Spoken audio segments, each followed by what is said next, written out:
Mehsana cyber ક્રાઇમનો મોટો પર્દાફાશ. કમિશનની લાલચે bank ખાતા આપીને સાયબર ફ્રોડના નાણાંની હેરફેર. 5 શખ્સો સામે ગુનો નોંધાયો.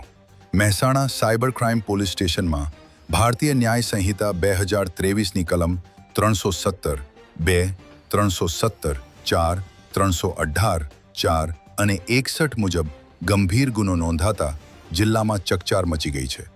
સાયબર ક્રાઇમ પોલીસ સ્ટેશનના હેડ કોન્સ્ટેબલ કેયુરભાઈ લવજીભાઈ બિન હાઇદરેટ નંબર 1087 દ્વારા નોંધાયેલી ફરિયાદ મુજબ આરોપીઓએ કમિશનની લાલચે પોતાના બેંક ખાતાઓ સાયબર ફ્રોડના નાણાં ટ્રાન્સફર કરવા માટે ઉપયોગમાં આપ્યા હતા.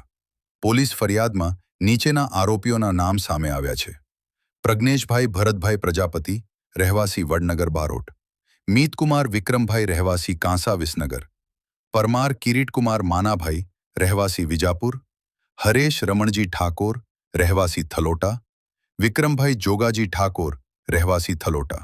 પોલીસ તપાસ મુજબ બેંક ઓફ બરોડાના ખાતા નંબર 4084020000028009 ના ખાતાધારક બારોટ મીતકુમાર વિક્રમભાઈ તથા બેંક ઓફ ઇન્ડિયાના ખાતા નંબર 44821010035189 MS જય ખોડિયાર ફર્નિચર ના ખાતાધારક પરમાર કિરીટકુમાર માનાભાઈએ કમિશનની લાલચે પોતાના બેંક ખાતાઓ પ્રજ્ઞેશભાઈ ભરતભાઈ પ્રજાપતિને ઉપયોગ માટે આપ્યા હતા. આ ખાતાઓમાં સાયબર ફ્રોડના રૂપિયા જમા થતા હતા અને બાદમાં તે રકમ ચેક મારફતે ઉપાડી પ્રજ્ઞેશ પ્રજાપતિ સુધી પહોંચાડવામાં આવતી હતી.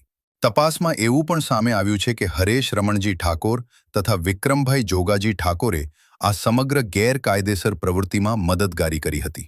પોલીસના જણાવ્યા અનુસાર તમામ આરોપીઓએ જાણતા હોવા છતાં પોતાના અંગત આર્થિક ફાયદા માટે સાયબર ફ્રોડના નાણાં પોતાના ખાતામાં મેળવી તેનો ઉપયોગ કર્યો હતો.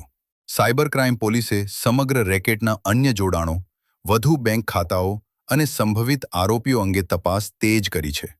તપાસ આગળ વધતા વધુ મોટા ખુલાસા થવાની શક્યતા વ્યક્ત કરવામાં આવી રહી છે.